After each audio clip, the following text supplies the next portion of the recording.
Assalamualaikum warahmatullahi wabarakatuh. Perkenalkan, nama saya Desrianti dengan stambuk N1D11912. Di sini saya akan menjelaskan materi saya.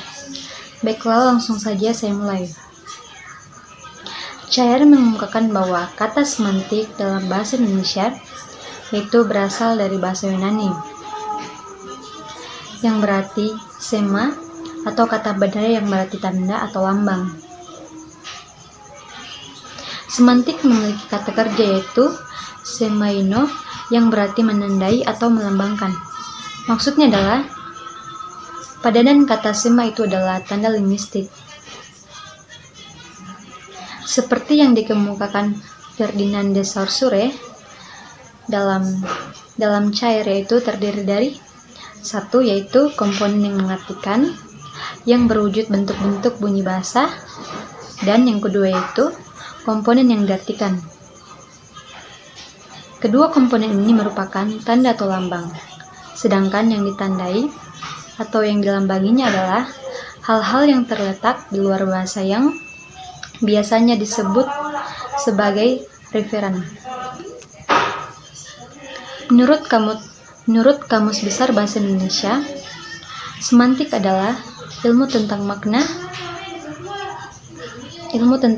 kata, pengetahuan mengenai seluk-beluk, dan pergeseran arti kata-kata. Selanjutnya, Krida Laksana dalam Suwardi menyatakan bahwa semantik adalah bagian dari struktur bahasa yang berhubungan dengan makna ungkapan atau dengan wicara, sistem atau penyelidikan makna suatu bahasa pada umumnya. Menurut Kamus Besar Bahasa Indonesia, makna adalah sesuatu yang berkaitan dengan maksud pembicaraan atau penulis. Dengan kata lain, makna hampir sama dengan tujuan yang ingin dicapai oleh pembicara atau penulis dari informasi yang disampaikannya. Pada tahun-tahun terakhir ini, suatu konsepsi baru tentang makna yang sama sekali berbeda dengan konsepsi lama muncul, baik di dalam maupun di luar linguistik. Rumusan yang paling menonjol dalam provokatif mengenai dapat kita jumpai pada K.L. Wittgenstein, Philosophical Investigation pada tahun 1953, dalam Ullmann diadaptasi oleh Sumarsono. Jenis-jenis makna. Makna leksikal Wijaya dan Rosmandi dalam Suhardi bahwa makna leksikal adalah makna leksem yang berbentuk tanpa penggabungannya leksem tersebut dengan unsur lain. Makna gramatikal Suhardi mengemukakan bahwa makna gramatikal adalah makna yang terbentuk setelah leksem tersebut digunakan dalam kalimat. Makna gramatikal biasa juga disebut dengan makna kalimat. Makna referensial dan non-referensial cair mengemukakan bahwa perbedaan makna referensial dan non-referensial berdasarkan ada tidak adanya referensi dari sebuah kata. Bila kata-kata itu mempunyai referen, yaitu sesuatu yang di luar bahasa yang diacu oleh kata itu disebut kata bermakna referensial. Dan apabila kata-kata tersebut tidak memiliki kata-kata, itu disebut sebagai makna non-referensial. Makna referensial yang membangun humor pada kumpulan cerita paling gokil karya Noe R. Nugroho. Makna referensial adalah makna yang merujuk pada sebuah kata yang punya referen atau sesuatu di luar bahasa yang diacu oleh kata itu. Selain itu, Darmawati menyebutkan bahwa makna referensial mengisyaratkan kepada kita tentang makna yang menunjuk peristiwa, gejala, proses, atau sifat.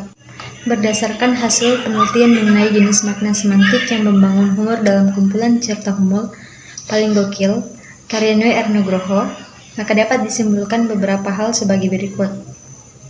Jenis makna semantik yang ditemukan berjumlah 5 jenis makna, yang terdiri dari makna konseptual, makna referensial, makna asosiatif, makna istilah, dan makna efektif. Makna konseptual yang ditemukan yaitu terdapat 14 data dari data keseluruhan yang diteliti berjumlah 43 data.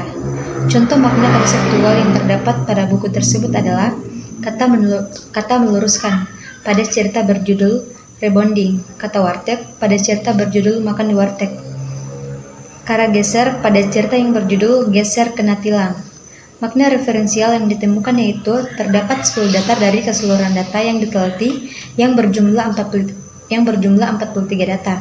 Contoh makna referensial yang membangun humor kata jari kelingking pada cerita yang berjudul Jari Kelingking Kena Tembak, kata sereal pada cerita yang berjudul Ikan dan Sereal, dan kata pasar pada cerita yang berjudul Dua Pembantu Tuli.